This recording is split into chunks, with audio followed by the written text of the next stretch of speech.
Oui, là c'est juste la loi de 1905. Moi sur cette question-là, la loi de la laïcité, je regarde la loi de 1905, elle me convient. La loi de 2004 sur l'école me convient également. Et je regarde la loi. La loi de 1905, c'est le port du voile dans la rue. La laïcité, oui, effectivement. C'est que vous avez le droit de porter des signes religieux dans la rue. Vous avez le droit de porter des signes religieux La loi parle de discrétion dans l'espace public. Hein. C'est le respect du culte. Et donc, personne ne peut faire pression sur vous pour vous forcer à exercer un culte. Et personne ne peut vous empêcher d'exercer le culte. C'est ça la loi de 1905. Je suis pas d'accord avec votre définition de la laïcité. La laïcité, c'est... Regardez juste la loi. L'article 1er, c'est liberté de conscience, oui. Liberté d'exercer le culte. Et discrétion dans l'espace public. Non. Ah bah si. Ah bah non. Ah bah le vêtement religieux est réservé aux professionnels de la profession, si je puis dire, donc notamment pas du tout. Les prêtres. Vous avez le droit de porter une kippa, vous avez le droit de porter un voile, vous avez le droit de porter une croix visible dans l'espace public. C'est la loi. Et je pense qu'il faut en rester à la loi. Mais vous n'avez pas l'impression d'être dans cette affaire-là, comment dire, vous faites le promoteur, le banalisateur des thèses racialistes, des thèses indigénistes, des thèses décoloniales, de ceux qui disent que la France est raciste.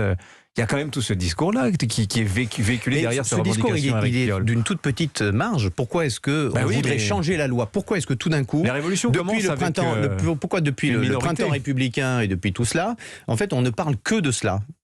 Pourquoi est-ce que, en fait, on ne peut pas juste vivre en pouvant exprimer nos cultes? Moi, je ne suis pas croyant. J'ai une culture catholique et j'ai été à la messe pendant plus de 20 ans et je continue d'ailleurs d'aller à la messe régulièrement. Je ne suis pas croyant, mais en fait, chacun peut exercer son culte tranquillement et dans l'espace public, chacun peut montrer, ça fait partie de son identité. Exercer son culte. Je vais vous faire une révélation.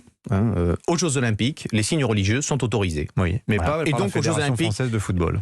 Oui, parce que là, en fait, elle tord la loi.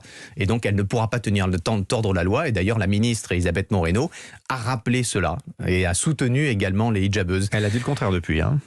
Évidemment, parce qu'elle a l'amicale pression de ses petits camarades, mais il faut tenir sur la loi. Bon. Et je vous le dis aussi, Jeux Olympiques de Paris, ça va être 100 ans après 1924, nous avons à nouveau les Jeux Olympiques. Aux Jeux Olympiques à Paris, les sportives et les sportifs auront le droit de porter des signes religieux et auront le droit, j'espère, de s'habiller comme les gens le souhaitent, c'est-à-dire que les beach-volleyeuses en mini-short, là aussi, ça doit être fini. Ce rapport à la pression sur les corps doit être fini. Assumons juste, revenons à l'esprit vraiment de la loi et à la loi de 1905, ce débat, ou sinon disons qu'il faut faire un grand débat pour changer la loi sur la laïcité, mais ayons ce débat, ne tordons pas la loi. Qu'il faille la changer, si en tout cas on considère... Bon bref. Mais à ce moment-là, appliquons-la.